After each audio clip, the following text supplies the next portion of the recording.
Three notes of a song you know instantly. The way your whole body recognizes a song before your mind has even caught up. You freeze, mid-sentence, mid-drink, mid-whatever you were doing, because that song wasn't supposed to exist anywhere except one specific afternoon years ago. That belonged entirely to you. Most people would assume the obvious thing, a lost love, a soulmate who got away, the kind of story where the song is proof of something tragic and permanent. That wasn't quite it. The truth was smaller, stranger, and somehow harder to explain to anyone who asked why she'd gone so quiet at a party that had nothing to do with her at all. I'll tell you what actually happened. But first, you should know where that song came from in the first place. I'm Clara. This is a closure session. Let's begin. The song had been theirs once. In the ordinary way songs become theirs, not through some grand romantic gesture, just through repetition. It played in the car on an early date, and neither of them turned it off. And after that it became a private joke, then a private tradition, then eventually the obvious choice for their first dance at their own wedding 6 years ago. She remembered every detail of that first dance with a clarity most memories don't earn. The specific weight of the dress, the way her new husband had stepped on her foot in the first 10 seconds, and they'd both laughed instead of panicking. The exact moment in the song, halfway through the second verse, where he'd pulled her slightly closer and said something too quiet for anyone else to hear, something she'd never repeated to anyone since, not because it was a secret exactly. Just because some things feel like they belong only to the two people who were there, she remembered too the small imperfect details that make a memory feel real rather than curated. Her mother crying too loudly 2 tables over. A candle nearly tipping when someone bumped the table during the toasts. Her own hands shaking slightly through the whole first dance despite months of rehearsed choreography that had somehow abandoned her the moment it actually mattered. None of it had been perfect, exactly. It had simply been theirs, imperfect and specific, in a way that made it feel more permanent than perfection ever could have. The marriage hadn't lasted in the end. Not through betrayal. Not through anything dramatic enough to make a good story at a dinner party.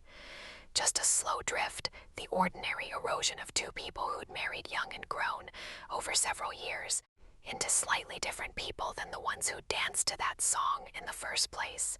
The divorce had been amicable, as these things go, no lawyers shouting, no furniture fought over out of spite. Just two people quietly acknowledging that whatever had been true 6 years earlier wasn't true anymore. She remembered the actual conversation where they decided, together, that it was over, not a fight, more like a long, tired exhale that had been building for months. They'd sat at their kitchen table, the same table they'd eaten dinner at 1,000 ordinary nights, and talked honestly for the first time in a while about how neither of them felt like the people who'd made those original promises anymore. It had been sad in a quiet way rather than a dramatic one, both of them crying a little. Both of them relieved a little too, in the confusing way endings sometimes carry both feelings at once. They'd stayed loosely in touch since then, the way people sometimes do after an amicable split, not close, not distant, occupying a strange middle territory where they still showed up to the same friend group's gatherings, still exchanged a brief, warm hello at anyone's shared birthday party, both of them careful never to let the conversation go too deep. She hadn't expected an invitation to his wedding. When it arrived, she sat with it for several days before deciding to go, telling herself it was the mature thing to do, the gracious thing. Proof to everyone watching, and maybe to herself, that there were no hard feelings left worth avoiding a party over. The reception had been pleasant enough for the first hour. She'd found a seat near people she vaguely knew, made polite conversation, watched her ex-husband and his new wife move through the room together with the specific glow of two people at the very beginning of something. She felt mostly fine, a little wistful in an abstract, unspecific way. The kind of wistfulness that comes from simply attending any wedding when you're no longer in the relationship you once assumed would look like this. She'd even made a small joke to the person next to her, gesturing toward the happy couple, saying something about how nice it was to see him settled, how genuinely glad she was that things had worked out for him. She meant it too in that moment. There was no performance in it, no bitterness dressed up as generosity. She really was happy for him. In the straightforward, uncomplicated way you can be happy for someone once enough time and distance has softened whatever used to be sharp between you. And then the band started the first dance. There's a particular kind of shock that comes from recognizing something instantly. Before your conscious mind has caught up to naming it, her body understood what song it was before her thoughts did, a small physical jolt. Her hand tightening slightly around her glass, a full 3 seconds passing before she consciously registered. That's our song. That's the song from our first dance. He's using it again. With her, she watched them sway together. Unmistakably in love, entirely unaware, or so she assumed in that first disoriented moment, that the song currently playing had once belonged to an entirely different couple in an entirely different life. But the actual reason this affected her the way it did wasn't the one she expected to feel walking in that door. She'd braced herself, faintly, for the possibility of jealousy, some flicker of wanting him back. Some romantic ember she'd assumed was fully extinguished. That wasn't what she felt at all. She didn't want him back. She was, if anything, genuinely glad to see him happy. What she felt instead was something stranger and harder to name. A specific grief for a version of the song that no longer existed anywhere except in her own memory. The song had a new meaning now, playing out in front of an entire room of witnesses. And some part of her mourned the private version of it she used to carry, the one that had belonged only to her and one other person, now quietly overridden by a newer, more public claim. She excused herself to the bathroom halfway through the dance, not in tears exactly, just needing a minute's somewhere the song wasn't following her. A friend found her there a few minutes later, checking in gently, assuming something more dramatic had happened than what actually had. She tried to explain it haltingly and found the explanation harder to put into words than she expected. It's not that I want him back, she said. It's just that was our song, and now it's not anymore, and I don't know what to do with that. Her friend, to her credit, did not try to fix it or minimize it.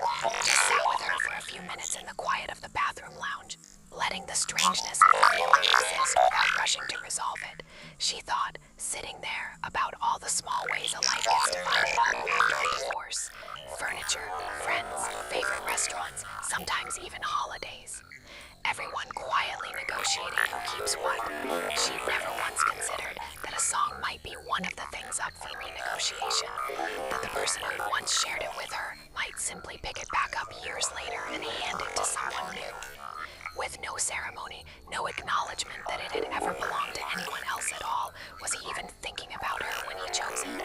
She genuinely didn't know, and found she couldn't decide which answer would have hurt more, that he'd chosen it deliberately, carrying some quiet nostalgia into a new marriage, or that he'd chosen it without thinking about her at all, the song simply having become, in his memory, just a song he liked, stripped entirely of its original context. This was the actual moment, not the wedding itself, not even the first dance, this sitting in a bathroom lounge, working out that the ache had nothing to do with wanting her marriage back, and everything to do with mourning a private meaning that had quietly become public again, without her permission, without her even being consulted.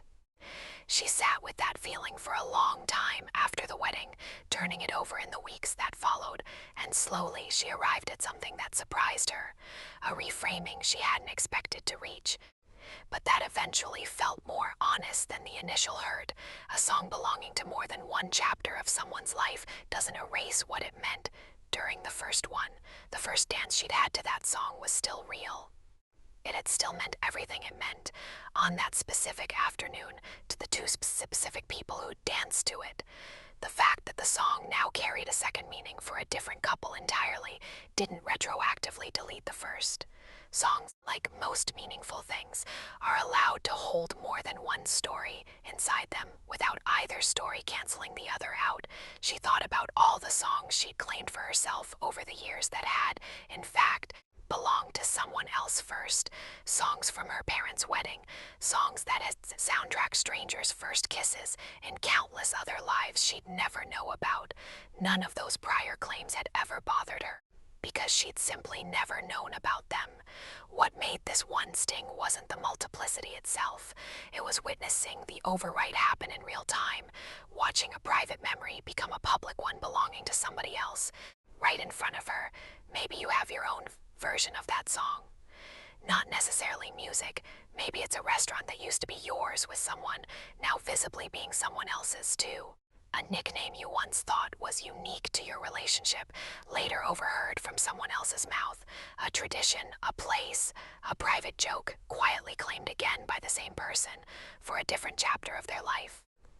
Maybe it wasn't even a romantic relationship at all. Maybe it was a friendship, and you watched a phrase you two had built together get used casually with their new best friend, as if it had never belonged to anyone in particular. Maybe it was a family recipe you thought only your side of the family made a certain way, until you found out your parent had made it identically for someone else, in an earlier version of their life you never knew existed. There's a particular grief specific to watching something private become public again, something that once belonged only to you, now visibly, undeniably, belonging to someone else too. That grief isn't really about wanting the original relationship back. It's about mourning the specialness of something you assumed was permanently, exclusively yours. I want you to hear something, and I want you to actually let it land. Not just pass over you. What you had was real, regardless of what happens to the song, the place, the tradition afterward. Someone else claiming the same thing later doesn't retroactively shrink what it meant to you in your own specific chapter. Meaning isn't a limited resource that gets divided up and diminished with each new claim. It simply exists, fully, in each version for each person who experienced it. You are allowed to feel the strange grief of watching something private become shared again, without that grief, meaning you secretly want the original relationship back. Sometimes the hardest part of moving on isn't missing the person. It's watching the world continue reusing the pieces of a life you've already closed the door on. You don't need the other person to preserve anything specially for you forever in order for your version to have out. Your chapter was real while it was happening.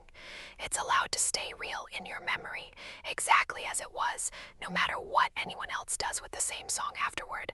So here's what I'll leave you with tonight. If there's a song, a place, a tradition that once felt like it belonged only to you and someone else, and you've since watched it get picked back up for a different chapter of their life, you're allowed to feel the strangeness of that without needing to explain it away. And you're allowed, eventually, to let the song simply be a song again. One that once meant everything on one particular afternoon and doesn't need permission from anyone else's future to keep meaning that. Let it be quiet now. Let it be finished. Good night. I'm glad you were here tonight.